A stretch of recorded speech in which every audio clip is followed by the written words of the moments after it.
pakai saksi ahli apa ini, Pak? Siap. Ya, jadi yang pertama kasus ini masih di pemeriksaan hukum acaranya, artinya objek pra-peradilan itu belum masuk ke perkara. Jadi kapasitas saya tadi kan ini menerangkan soal konstitusionalitas keabsahan penetapan tersangka. Nah, sepintas saya mempelajari kasus ini, memang berdasarkan dalil yang disampaikan pemohon, nampaknya proses penyidikan ini tidak tuntas. Kenapa? Karena untuk sampai menemukan tersangka dan mengkualifikasi apakah kasus ini, peristiwa ini sudah masuk menjadi kualifikasi tindak pidana, mestinya kan saksi atau calon tersangka lah istilahnya ya. Istilah MK kan begitu. Ini harus dimintai keterangan dulu. Nah, faktanya ternyata surat perintah penyidikan, surat keterangan penetapan tersangka dan SPDP yang dibuat oleh termohon 1 penyidik ini pada hari dan tanggal yang sama. Nah, artinya apa? Artinya calon tersangka ini tidak pernah sama sekali diminta keterangan, ujuk-ujuk langsung ditetapkan sebagai tersangka. Bagaimana kita menggaransi subjektivitas penyidik itu tidak merugikan hak asasi tersangka kalau yang bersangkutan tidak pernah sama sekali diperiksa keterangan dan diminta keterangan yang cukup untuk mengkonfrontir bukti-bukti yang sudah ada. Indikasinya apa itu, Pak? Ya, indikasi dan fakta hukum yang ada kan 3 surat itu kan dikeluarkan dalam hari dan tanggal yang sama gitu. Dan faktanya memang berdasarkan keterangan dari kuasa hukum pemohon, si tersangka ini yang bersangkutan tidak pernah disurati untuk diminta keterangan. Lalu saya melihat misalnya tadi perkembangan dari proses tanya jawab tadi, penetapan DPO ya. Kalaupun itu adalah bagian dari cara penyidik menjadikan sebagai justifikasi alasan, menurut saya seharusnya penetapan DPO yang bersangkutan tidak boleh mendahului penetapan status sebagai tersangka. Kan begitu. Yang terjadi ini kan sudah tersangka duluan, lalu DPO belakangan. Apakah bisa diartikan? Lalu kalau kemudian, seandainya DPO ini ada tambahan saksi korban, katakan begitu, ini adalah 2 peristiwa yang berbeda. Karena yang dilaporkan oleh pemohon ini kan cuma 1 saja. Kok tiba-tiba misalnya ya DPO itu keluar, ada yang mengaku sebagai korban dan sebagainya. Menurut saya ini harus dipilah 2 peristiwa yang berbeda. Dan kalau kemudian saya tidak mau masuk di pranata pidana materinya ya. Jadi dari terkait dengan keabsahan putusan 21 MK 2014 ini memiliki implikasi kekuatan hukum yang final and binding. Artinya mengikat semua pihak termasuk penyidik. Kenapa? Karena pranata peradilan ini kan adalah instrumen untuk melindungi tidak hanya kepentingan hak asasi korban, tapi juga hak asasi tersangka. Kan begitu. Belum sampai ke pokok peradilan. Artinya fungsi melindungi dan fungsi instrumen dari fungsi pra-peradilan itu harus ditegakkan. Sehingga sekalipun penyidik bertindak mewakili kepentingan korban, dalam hal ini belum tentu terbukti gitu ya. Tapi bukan berarti mengabaikan juga hak asasi tersangka. Apalagi implikasi putusan Mahkamah 21 2014 itu salah satu argumentasi konstitusional yang dibuat MK itu bahwa pemeriksaan proses penyidikan untuk sampai pada penetapan tersangka itu sekurang-kurangnya harus bisa memenuhi 2 alat bukti yang cukup disertai, ada frasenya, disertai dengan pemeriksaan terhadap calon tersangka. Nah, pemeriksaan calon tersangka ini yang kalau kita tafsir dari spirit dan kandungan di balik pertimbangan putusan MA ini yang tidak terpenuhi dalam proses penyidikan terhadap si tersangka atau pemohon dalam hal ini. Kalau alasan penyidik buktinya sudah cukup dan lengkap itu seperti apa Anda Nah, alasan penyidik tentu penyidik tetap memiliki rujukan atau pegangan yuridisnya pada peraturan internal ya, pedoman proses penyidikan tadi keputusan forum bersama Mahkamah Agung, Jaksa dan Kepolisian, dan ada itu peraturan Kapolri tentang pedoman standar proses penyidikan. Tapi itu kan tahun 2000 keluarnya.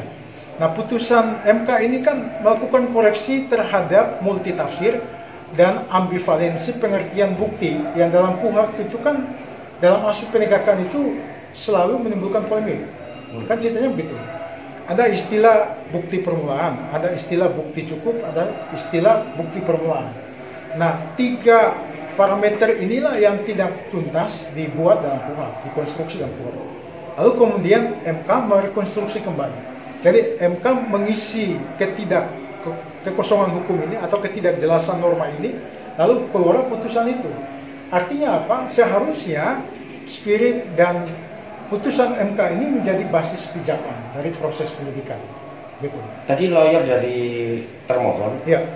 Berputar-putar pada perma, bukan Betul. pada MK yang merupakan sebagai panduan. Betul, betul. Ya. Apakah ini ada indikasi cacat hukum, Pak, untuk penuntutan yang dilakukan oleh pihak kepolisian? Ya, kalau indikasi menurut pendapat saya, iya. Karena apa? Karena fase tadi. Kenapa kemudian penetapan tersangka itu tidak diawali dengan pemanggilan terhadap si yang bersangkutan dalam kapasitas sebagai saksi atau calon tersangka, itu terserah kualifikasi penyidik lah. Intinya sebelum dia ditetapkan sebagai tersangka mestinya didengar dulu, itu kan hak asasi dijamin dalam konstitusi kita. Dan juga perintah dari putusan P21 sekalipun tadi hakim yang mulia menganggap bahwa amar putusan, ya, ada yang masih menafsirkan bahwa amar dengan argumentasi pertimbangan hukum di balik lahirnya amar itu adalah 2 hal yang berbeda. Menurut saya itu satu kesatuan, karena MK itu menguji norma, kan? Jadi amar itu kan hanya poinnya saja, tapi kenapa kemudian sampai putusannya demikian, itu juga harus dilihat, kan? Karena ini adalah norma hukum. Jadi menyusun norma itu kan tidak semata-mata bunyi undang-undangnya saja, tapi kita harus menyelami aspek filosofis di baliknya itu. Kebutuhan hukumnya seperti apa, lalu urgensi norma itu hadir itu seperti apa. Pak, mohon izin, Pak. Ini untuk calon tersangka atau saksi terlapor, Ya. kan belum pernah dipanggil face to face oleh penyidik. Betul. Apakah ini bisa diartikan melanggar KUHP? Kalau melihat prinsip kehati-hatian sebagai bagian dari prinsip KUHP kita, prinsip inquisitor KUHP bahwa seorang tersangka itu harus ditempatkan sebagai subjek dalam pemeriksaan. Artinya harkat dan martabat dia sebagai seorang manusia itu kan harus dihargai. Lalu kemudian kalau dikaitkan dengan kewajiban yang sudah diberikan dalam putusan 21/2014 oleh MK itu, bahwa tidak cukup 2 alat bukti tapi harus disertai dengan pemeriksaan calon tersangka, maka bisa dikatakan ini improsedural dan inkonstitusional, bertentangan dengan kaidah dalam proses penyidikan yang utuh. Ya, terkadang itu kan memang subjektivitas itu sangat dominan dalam menentukan kualitas tersangka. Tapi ingat bahwa norma itu kan adalah produk yang kemudian tidak ada garansi akan bermasalah. Itu sebabnya fungsi MK itu kan membetulkan. Nah, kalau kemudian masih ada yang tercecer, ya, katakanlah walaupun sudah ada putusan, tapi faktanya pedoman yang dipakai oleh penyidik itu masih yang lama misalnya. Menurut saya ini adalah kesalahan. Yang kenapa? Karena dia harus melakukan penyesuaian, harusnya harmonisasi regulasi. Karena aturan yang lebih tinggi itu kan tidak boleh yang bawah itu bertentangan. Itu asasnya begitu. Lex superior, lex inferior. Itu aturan yang lebih rendah itu dalam materi kemudian proseduralnya itu nggak boleh bertentangan kaidah yang lebih lama, yang lebih. Bahwa kemudian menyatakan ini kan regulasi yang berlaku rumah tangga internal misalnya, ya. Betul, rumah tangga internal. Lalu ada konsideran dalam rujukan. Tapi pertanyaan bukan sekedar formalitas konsideran saja. Apakah bunyi norma itu sudah menyesuaikan dengan revisi yang sudah dilakukan melalui putusan PU MK 21 belum? Dari apa yang dialihkan oleh pemohon yang saya lihat di alasan permohonan itu, nampaknya si tersangka ini kan sama sekali tidak dimintai keterangan sejak awal. Dan agak aneh kalau kemudian dalam satu hari yang sama, tanggal yang sama, ya, tahun yang sama, 3 surat, ya, surat penetapan tersangka itu keluar, surat perintah penyidikan itu keluar, dan SPDP itu keluar bersamaan. Ini kan jelas merugikan kepentingan hukum dari si tersangka, mengabaikan prinsip KUHP tadi yang melindungi hak asasi tersangka juga. Bisa diartikan ini cacat hukum gitu, Pak? Bisa diartikan demikian, cacat secara prosedural normatif dalam proses penyidikan. Jadi, kenapa kemudian kasus ini tetap dipaksakan masuk ke court pengadilan? menurut saya prinsipnya kan pengadilan kan tidak bisa menolak ya. Setiap kasus apakah itu salah atau betul itu kan nanti diputuskan. Prinsipnya pengadilan itu adalah instrumen untuk mencari keadilan oleh setiap warga negara yang merasa hak konstitusionalnya dirugikan gitu. Jadi nanti kita lihat, nah, ini tergantung dari keyakinan hakim. Karena alat bukti, keterangan ahli dan sebagainya, ini kan hanya bagian dari hakim menarik satu keyakinan yang teguh untuk sampai pada kesimpulan bahwa yang bersangkutan ini layak atau tidak ditetapkan sebagai tersangka. Pak, ini terlepas dari lamanya proses mulai dari 2007. Ini kira-kira pihak kepolisian dalam proses yang panjang ini, apakah memang abuse of power ini, Pak? Ya, jadi tadi ya, kembali pada soal stressing point saya tadi, bahwa filosofi KUHAP itu atau instrumennya, karena peradilan ini kan memberikan akses ke justice ya, memberikan akses keadilan bagi setiap warga negara yang bukan hanya sebagai korban saja, tapi juga tersangka, karena ini nanti diuji kan gitu. Nah, jadi kalau kemudian ada indikasi abuse of power, kita lihat dari proseduralnya, apakah sudah taat asas atau belum. Jadi kalau dari ilustrasi yang saya sampaikan tadi, ini ada indikasi kuat ya, potensial terjadi abuse of power juga, kalau ini dipaksakan. Dan kalau misalnya saya belum membaca utuh jawaban dari termohon ya, karena saya baru diberikan kemarin itu juga dalam waktu yang tidak terlalu lama, saya belum baca. Tapi kalau misalnya gini ya, kejadian tadi yang Anda tanyakan dari 2017 ya, dan setahu saya kan sudah 2 kali ya laporan dengan orang yang berbeda ya. Yang dulu lalu karena nggak cukup bukti kan sudah dikembalikan ya. Lalu kemudian muncul lagi di awal tahun, yang ini dengan pelapor yang berbeda. Dan juga dulu karena kurang pihak sehingga dinyatakan ditolak di Surabaya waktu itu ya, pra-peradilan. Ini 2 perkara yang berbeda. Nah, kemudian alat bukti yang dipakai, andaikan alat bukti yang dipakai untuk menetapkan tersangka ini termasuk visum et repertum, ini juga perlu dipertanyakan karena tempus delictusnya kan sudah 3 tahun, 2017 kejadiannya, kata alat bukti ini masih dipakai. Jangan-jangan dalam rentang waktu 1 tahun itu terjadi sesuatu kita nggak tahu gitu kan. Nah, ini juga masalah gitu. Lalu dalam prosedural itu, visum et repertum itu harus dilakukan setelah LP itu laporan polisi. Nah, kalau betul adanya bahwa visum itu sudah dilakukan duluan oleh saksi korban, lalu kemudian belakangan laporan nyusul, ini juga masalah. Bagaimana menguji objektivitas, validitas dari alat bukti itu? Karena belum terjadi proses penyidikan, sudah duluan dilakukan. Dan kalau ini dipakai sebagai alat bukti, maka saya menduga sangat lemah dalam proses penelitian nanti. Terus gini Pak, ini kan sebelumnya sudah P19 3 kali dan 4 kali mediasi, belum bisa menunjukkan novum. Nah, kalaupun kemudian polisi sesuai dengan surat keputusan bersama MA, Kemenkumham, Polri, dan Kejaksaan Agung, harusnya kalau sudah P19 3 kali, harus terbit namanya SP3. Setuju. Kenapa kemudian ini dipaksakan menjadi P21 sehingga seolah-olah dari kejaksaan menghambat proses, padahal mereka mengakui bahwa itu kurang alat bukti. Saya tidak menemukan alasan hukum yang cukup terhadap soal ini, jadi agak susah dirasionalkan secara hukum juga. Kenapa terkesan itu tetap jalan, padahal faktanya sudah 3 kali koordinasi mengenai alat bukti ini dinyatakan tidak memenuhi, tidak cukup. Itu terkesan tetap jalan sampai sekarang itu. Nah, ini menurut saya perlu dikonfrontir juga sama pihak, karena di kualifikasi aturan tadi keputusan forum Majakepol dan Kapolri itu itu juga ada aturannya itu, bahwa kalau sudah 3 kali kan harusnya sudah dinyatakan SP3.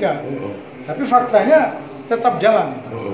Saya tidak tahu apakah ini karena faktor cuaca yang akhir ini selalu kita, atau mungkin faktor Omikron atau Tante Ikron begitu ya. Nah, ini soal faktor-faktor itu mungkin bisa di tracing lagi sama Pak. Kalau secara substansi hukum, sebenarnya kalau Polda ataupun Polres Jombang itu mengeluarkan SP3, itu kan artinya mereka sebenarnya sudah on the track kan gitu Pak. Betul. Kenapa mereka tetap bersikukuh memaksakan sementara alat bukti kurang? Nah, ini soal koordinasi. Dugaan lain kan banyak yang muncul nanti Pak. Betul. Jadi tadi ya, apalagi ya, perkembangan terkini kan novum itu juga susah untuk ditemukan kan. Jadi harusnya kan framingnya sama, karena institusinya kan satu. Polda dan Polri ini kan satu kesatuan ya, gugus tugasnya.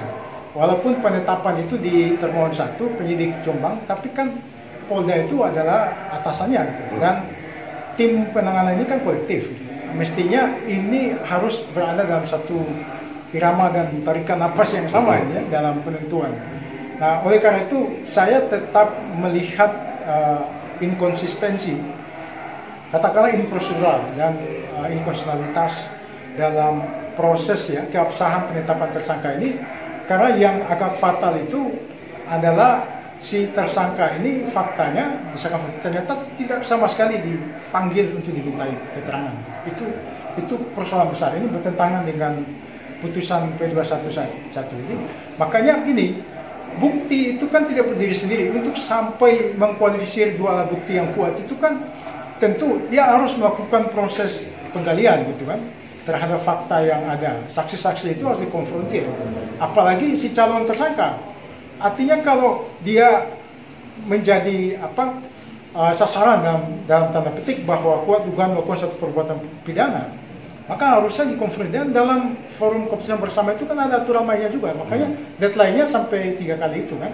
Pak, DPO ini berarti terkesan terburu-buru ya Pak ya? DPO menurut saya juga agak terburu-buru juga. Tadi makanya saya kembalikan dalam konstruksi prosedural KUHP, DPO itu harusnya ya itu bagian dari rangkaian proses penyidikan tadi. Ya, belum keluar surat ketetapan tersangka. Yang terjadi ini kan surat ketetapan tersangka udah keluar, DPO nyusul gitu. Nah, ini menurut saya harus diklarifikasi ya. Ada apa itu dengan kepolisian? Makanya tadi saya nggak tahu ini karena pengaruh Gunung Semeru atau gimana itu Pak. Terus kalau kita lihat gitu ini kita lihat untuk hari ini sidang pra peradilan hari keempat ini Pak. Kira-kira potensi putusan dari majelis hakim kan kita bisa mengukur gitu. Betul. Menurut kacamata Anda sebagai saksi ahli pidana ini bagaimana Pak? Ya, jadi kalau melihat dari rangkaian fakta hukum yang sebagaimana dijadikan oleh pemohon dalam alasan permohonan ini, saya berkeyakinan bahwa proses penetapan tersangka atas nama saudara Subhi ya, Subhi Azal ya, Muhammad Subhi Azal ini akan dinilai sebagai sebuah langkah yang improsedural, dan karena itu akan dinyatakan tidak sah ya, tidak mengikat secara hukum, dan karena itu akan dinyatakan NO ya, gitu. Jadi sekali lagi ini adalah kita bicara soal kaidah prosedural hukum acara yang wajib dipatuhi oleh penyidik maupun penyelidik itu sendiri. Dalam proses itu satu rangkaian. Makanya menempatkan subjektivitas penyidik itu bukan berarti hanya secara sepihak membela mati-matian si korban, saksi korban ini saja.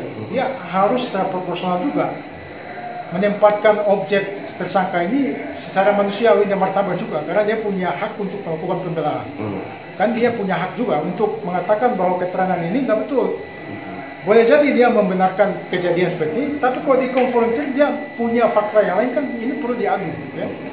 Nah, ini untuk menemukan, dan menurut saya tradisi penyidikan, artinya framing KUHP yang selama ini baik praktek itu selalu menimbulkan polemik dan perspektif yang multitafsir. Ini karena seolah-olah bahwa proses penyidikan itu wajib harus sampai menemukan tersangkanya. Padahal filosofinya kan nggak seperti itu. Gimana Bang Edi ya? Jadi penyidik itu kan tugasnya dia hanya mengumpulkan bukti-bukti yang ada untuk berupaya menemukan alat bukti yang cukup, kualifikasi 2 minimal alat bukti itu dengan menentukan tersangka. Kalau faktanya buktinya nggak cukup, ngapain dipaksain juga kan gitu. Kalau faktanya juga ternyata tidak layak dijadikan sebagai tersangka, ya itulah fungsi kepolisian itu kan mengayomi kan gitu. Jadi itulah bedanya. Jadi penyidik ini kan dia harus menempatkan fungsi KUHP itu sebagai pranata hak asasi manusia, menempatkan tersangka itu bukan semata-mata sebagai objek pemeriksaan. Ini adalah filosofi kolonial Belanda. Itu sebabnya Hayer itu diganti KUHP. Karena dulu itu kan ujung-ujungnya pokoknya harus tersangka gitu, harus tersangka. Karena memang wataknya penjajah kan begitu. kita ini kan sudah merdeka, jadi spirit itu kan sudah diganti dengan prinsip absolutus kuhp dan due process of law itu. Jadi mengendaki peradilan yang fairness, yang bermartabat, yang terbuka, itulah yang dijunjung tinggi. Sehingga tidak boleh kemudian terjadi tindakan misalnya secara sepihak, melangkahi cara-cara prosedural kaidah yang sudah diatur dalam KUHP, lalu kemudian ujuk-ujuk keluar penetapan. Seperti fakta yang terjadi dalam kasus ini, penetapan tersangka ternyata tidak didahului dengan pemeriksaan terlebih dahulu terhadap yang bersangkutan dalam kapasitasnya ya, dalam kapasitas sebagai saksi atau calon. Jadi belum tersangka kan di konfrontir dulu nih. Jadi belum tentu juga nanti jadi tersangka kan gitu. Nah, cuma sayangnya kok langsung penetapan tersangka. Baru agak tidak lazim juga dan susah dirasionalkan dari aspek KUHP-nya, pembacaannya. DPO itu ditetapkan setelah tersangka itu sudah jalan. Tersangka sudah jalan. Padahal menurut keterangan dari kuasa hukum yang saya dengar, sebetulnya tersangka juga kooperatif sebetulnya. Kalau betul-betul dimintai keterangan ya secara resmi, dipanggil secara patut, nah, itu mungkin dia akan memenuhi juga. Tapi karena cara-cara ini katakanlah tadi indikasi yang kuat itu agak susah diterima secara logika hukum. 3 surat itu dalam hari dan tanggal yang sama itu keluar. Lalu kalau tadi bukti visum itu dipakai kejadian 2017, lalu masih ditarik sebagai bukti sekarang, ini juga perlu dipertanyakan validitas bukti. Karena visum validitas buktinya ini perlu dipertanyakan, diuji lagi, lagi. Apalagi kan jaksa setahu saya waktu rekomendasi penelitian dulu kan suruh melakukan visum ulang ya, visum. Tapi saya nggak tahu apakah itu sudah dilakukan atau belum ya. Jadi saya tidak masuk di wilayah pokoknya, tapi saya hanya melihat dari indikasi-indikasi pelanggaran prosedural hukum acaranya saja.